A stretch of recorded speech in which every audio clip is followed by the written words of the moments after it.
Professor Nania Bolamula of the Human Sciences Research Council. Professor, good morning and thanks for your time. I suppose let's start with a general sort of take on the general health of our SOEs, and we know it's not looking good.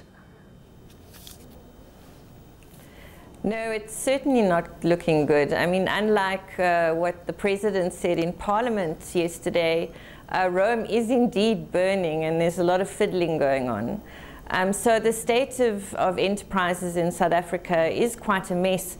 And I'd just like to say that we completed a report for the Presidential Review Committee on State-Owned Enterprises in 2013, where there were 31 recommendations made that would have probably sorted out some of these problems. And so you could go onto the internet, you could look at the report, and it would be interesting to see how many of these recommendations have been implemented. So that's why I'm saying there's a bit of fiddling going on. One of the most important recommendations was really around ensuring that the state-owned enterprises are working in accordance with the National Development Plan and looking after the socioeconomic interests of South Africans. But we're seeing that it's more about sort of greed, whether it's corruption and or inefficiency. There are huge problems in the top 5 in particular. And we've seen reports from both public protectors on some of the corruption and inefficiencies around the state-owned enterprises.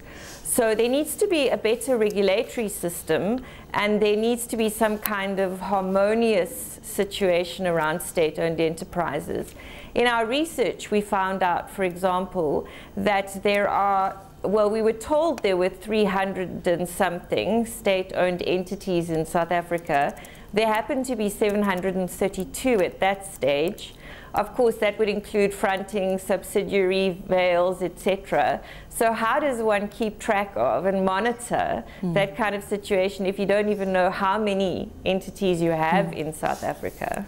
Well, I suppose, Professor, the question now would be, given what we're expecting to hear from the Minister, is how does this translate, or does it actually affect the actual sort of performance of these state-owned enterprises when it comes to looking at these results and things like quarterly performance? We know about maybe the fiddling and whatever might have gone on, alleged corruption had gone on in sort of getting certain elements of it working. Does it actually translate, though? Will we see that in the performance of these SOEs? Well, I think it's also difficult to judge the performance of the SOEs because we have so much management switches going on. There are boards that are being dissolved. There are CEOs who are being fired or resign and then come back. And so I think there's a real problem with reporting on something like this because of the chaos of the situation. And also, I believe that there was supposed to be some form of reform committee and an interministerial committee on state-owned entities, because this minister, the Minister of Transport, isn't the only person who looks after state-owned entities. There are other ministers as well, such as public enterprises. So it would be very good for the ministers to work together in determining how to measure performance, how to ensure that we can fix the situation within the entities. So I do feel that the Minister has quite a big undertaking. I believe he's going to make his presentation at 10:30 this morning, and PRASA will be at the forefront of everybody's minds. And Professor, then are we just can sort of simply put it out there and say that it is the people in those positions? Like you say, we've had so many changes. You never know who's in charge from one month to the next, and everybody seems to be in the middle of controversy when it comes to these state-owned enterprises. I mean, if you just look at them, things like Sanral, you look at PRASA, you look at sort of AXA and all of that, and the RTMC as well. There's definitely been controversy, and this controversy carrying on for years. Do you think that if we sort out the people at the helm of this, then we'll be on the right track? Well, we certainly need to appoint the right people, but I think it's also the system. You know, it's a system of patronage, a system of cronyism.